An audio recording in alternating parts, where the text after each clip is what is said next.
Shalom. First off, I want to give all praise, honor, and glory unto Yahweh, Bahashem, Yahweh Shai, Kodash.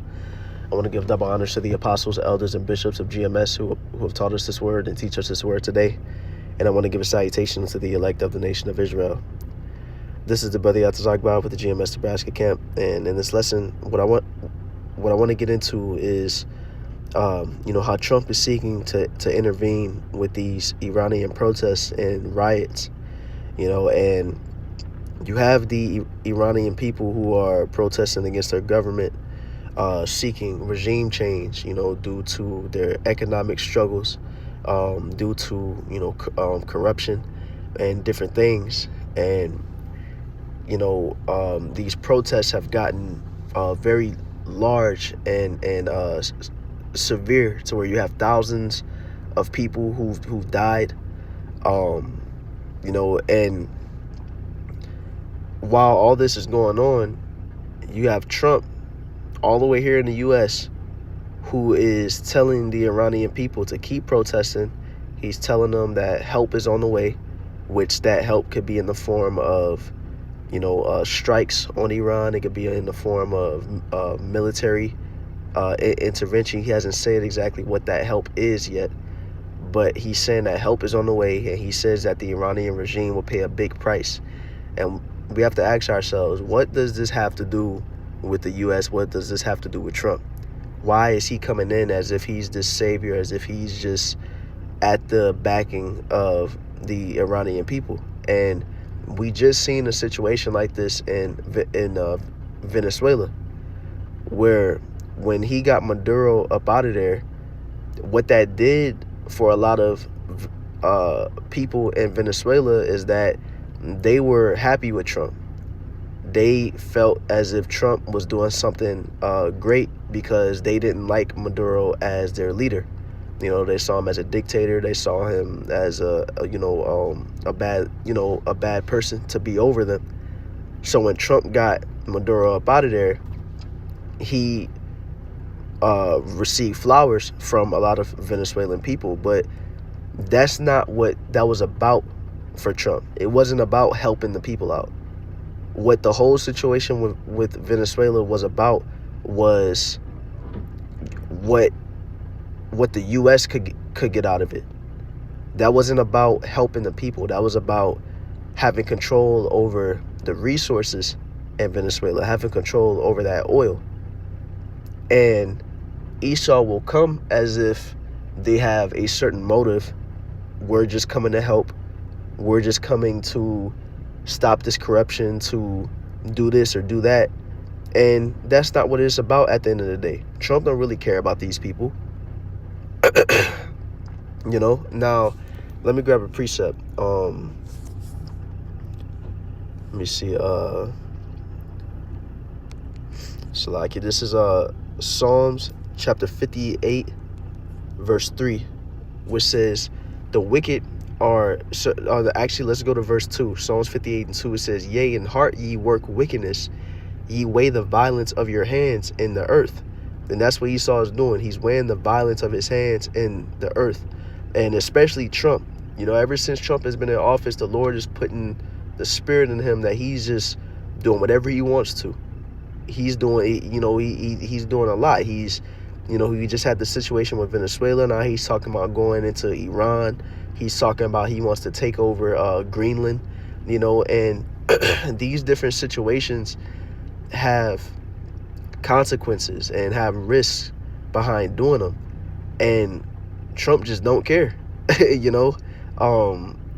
just going forward with these actions, and exercising his power. Let's read on. It says, the wicked are estranged from the womb. They go astray as soon as they be born, speaking lies. And that's what Esau always does. They speak lies. They act like they have, they act like they have a certain agenda. They act like they're coming straight, as if they're coming honestly, and really they have a whole nother agenda in mind. It's the same thing looking at the Venezuela situation again. the U.S. didn't come straight about why they were sending military toward Venezuela, because at first they were saying it was about drugs. At first they were saying it's because of drug trafficking. And as the situation unfolded, that's when they came out and said what it was really about. It was about the oil. It was about taking land. Eventually they was honest about it, but they didn't come straight initially. And so we see something similar going on with the situation with Iran, where this is about geopolitical benefit. This isn't about helping the Iranian people. This is about geopolitical benefit, because we have to understand that who is the U.S. allied with? Israel. And Iran and Israel are at odds with each other. So a regime change would benefit Israel and the US. It would especially benefit Israel, because you've had these Iranian-backed groups such as Hamas and Hezbollah, which have struck Israel in recent time and started war with them. And if you have a different leader in over Iran, they can stop backing them different groups, and a different leader in Iran could stop working on the nuclear facilities, do things that's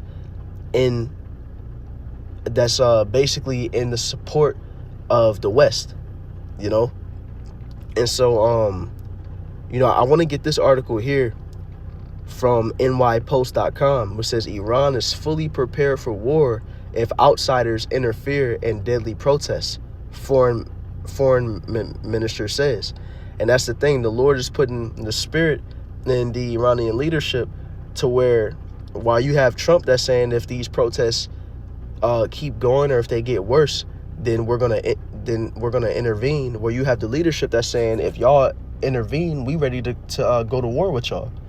And this is biblical. This is prophetic, because when you go to 2nd Ezra chapter 15 and verse 30, well, let's start at verse 29, which says, where the nations of the dragons of Arabia shall come out with many chariots, and the multitude of them shall be carried as the wind upon earth, that all they which hear them may fear and tremble. So it's speaking, where it's talking about the dragons of Arabia, which is speaking about, these different Middle Eastern nations, and it's saying that they're going to be coming out with they militaries. And it says also the Carmanians raging in wrath which those Carmanians are speaking about the Iranians. It says also the Carmanians raging in wrath shall go forth as the wild boars of the wood, and with great power shall they come and join battle with them, and shall waste a portion of the land of the Assyrians. And then shall the dragons have the upper hand, remembering their nature, which is going back to Ishmael, which are the Arabians, that's who the Arabians go back to, Ishmael. And it, the scriptures described Ishmael as a wild man. So it says, and then shall the dragons have the upper hand, remembering their nature, remembering that they are a wild man. So these different Middle Eastern nations are going to basically be put in the spirit to go to war. They're not just going to be quiet and just, accepting these different moves that Israel is making and that the U.S. is making. They're going to eventually do something. It says, and then shall the dragons have the upper hand, remembering their nature, and that they shall turn themselves, conspiring together in great power to persecute them. So let's read in this article. This is from January 12th, 2026. It says, Iran's foreign minister said Monday that the Islamic Republic is fully prepared for war against any outsiders who interfere in the deadly nationwide protests against the regime. Foreign Minister Abbas Araghchi issued the warning after President Trump's latest threat against Tehran over its brutal crackdown on demonstrators, with human rights groups warning that more than 500 people have been killed since the protests began in late December. The Islamic Republic of Iran is not seeking war, but is fully prepared for war, Araghchi said while addressing ambassadors in Tehran, according to a Guardian translation. It says, like other top Iranian officials in recent days, Araghchi boasted that Tehran was well prepared to engage in war and would not be caught off guard like last year when Israel and the U.S. bombed the country's nuclear facilities. You know, because you had that situation where, I forget, I believe it was, let me look that up real fast before I say that.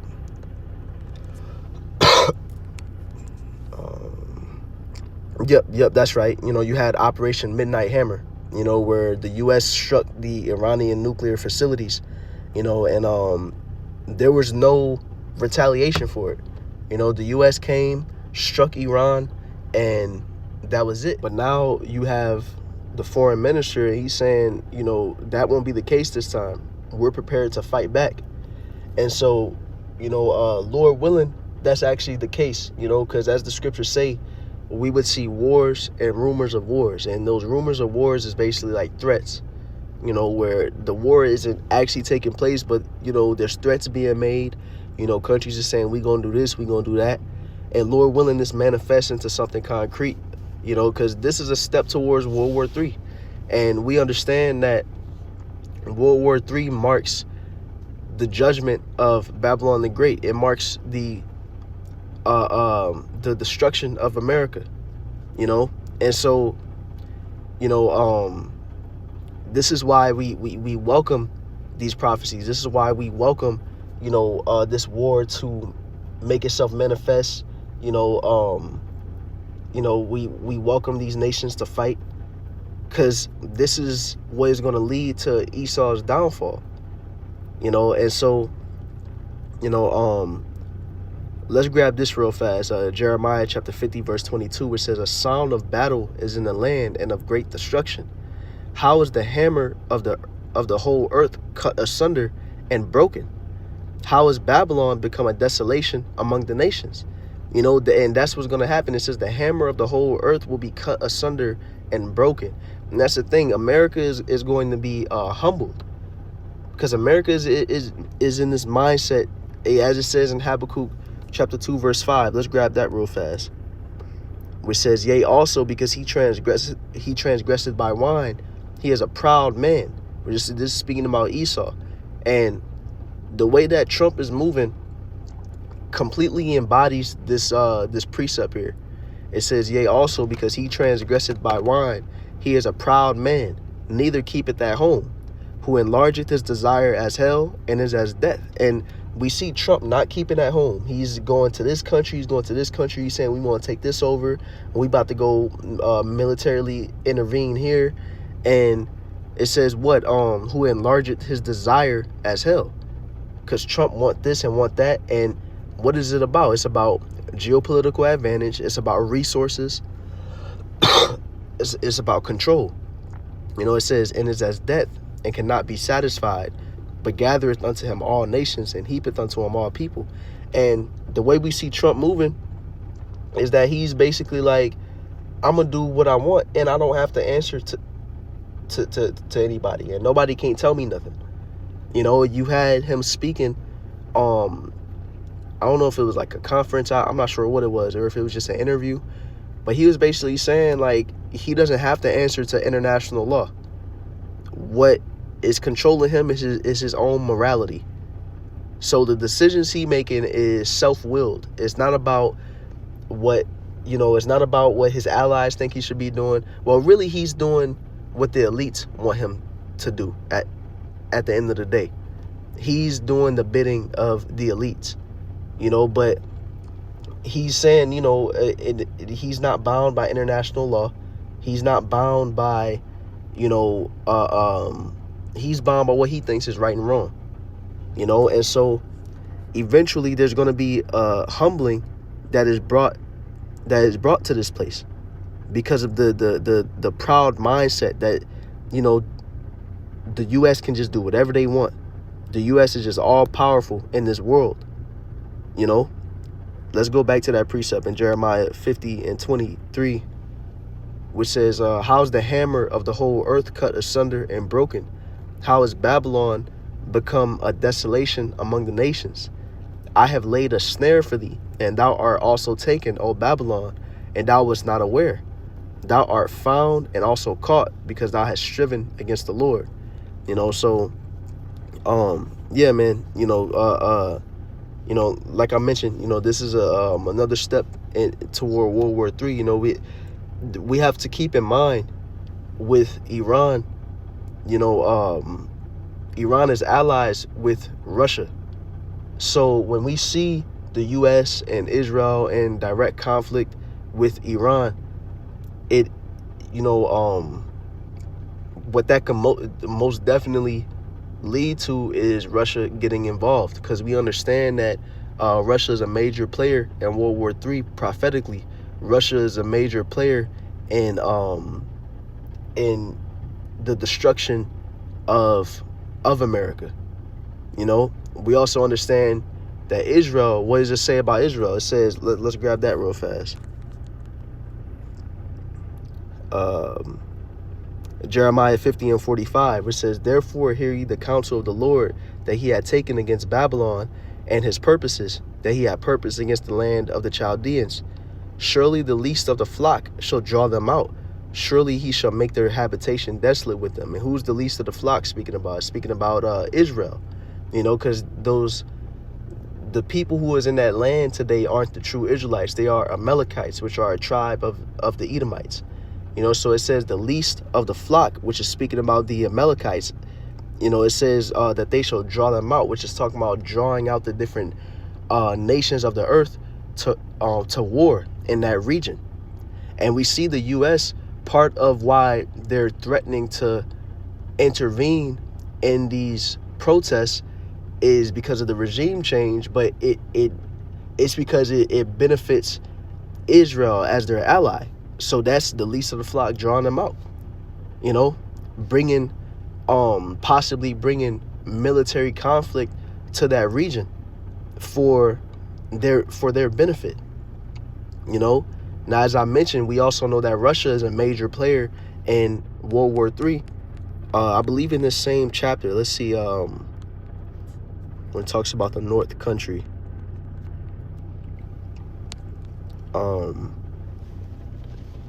Jeremiah chapter 50. As a matter of fact, no, let's grab Ezekiel. This would possibly be the last precept. You might grab that Jeremiah. Let's see, Ezekiel chapter 38 and verse 2, which says, Son of man, set thy face against Gog, the land of Magog, the chief prince of Meshech and Tubal, and prophesy against him. Now, who is Gog speaking about? That's talking about Russia. And it says, so this is a prophecy of Russia, and what they would do. It says, and say, thus saith the Lord Yahweh, behold, I am against thee, O Gog, the chief prince of Meshech and Tubal, and I will turn thee back and put hooks into thy jaws, which is saying that Russia is going to be put into a Soviet Union-like mindset. They're going to be back, they're basically going to be in a warlike mind, and it says, and I will bring thee forth in all thy army, horses and horsemen. And we see Russia in that Soviet Union-like mindset as we speak, with this war that they've taken against Ukraine, taking that land, seeking to take that land back that they had when they were the Soviet Union. Russia being, Russia just going forth with war, not taking any other deals or diplomatic options.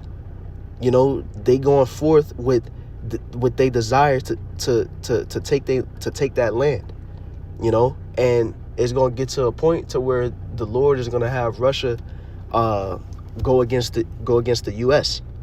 But let's read on. It says, and I will turn thee back and put hooks into thy jaws, and I will bring thee forth and all thine army, horses and horsemen, all of them clothed with all sorts of armor, even a great company with bucklers and shields, all of them handling swords.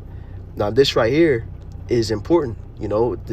This is prophetic, and most likely this situation, we could see this prophecy come to pass based off this situation. It says Persia, Ethiopia, and Libya with them, all of them with shield and helmet, Gomer and all his bands, the house of Togarmah of the north quarters and all his bands, and many people with thee.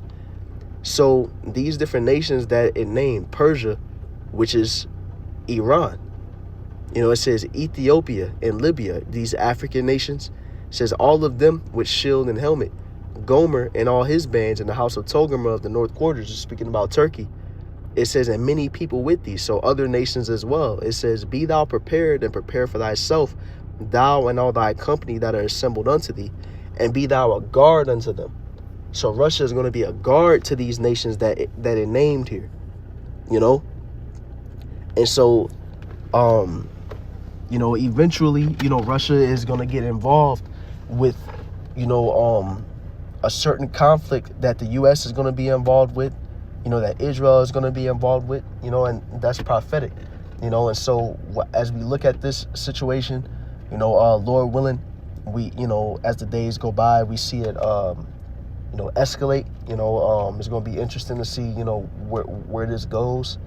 Again, this is a rumor of war, so they could just be all talk, but how the Lord has had Trump moving lately, he's been backing up his talk, so hey, Lord willing, this lesson was edifying. Once again, I want to give all praise, honor, and glory unto Yahweh, Bahashem, Yahweh Shai, Baruch HaKodash. I want to give double honors to the apostles, elders, and bishops of GMS, and a salutation unto the elect. Shalom.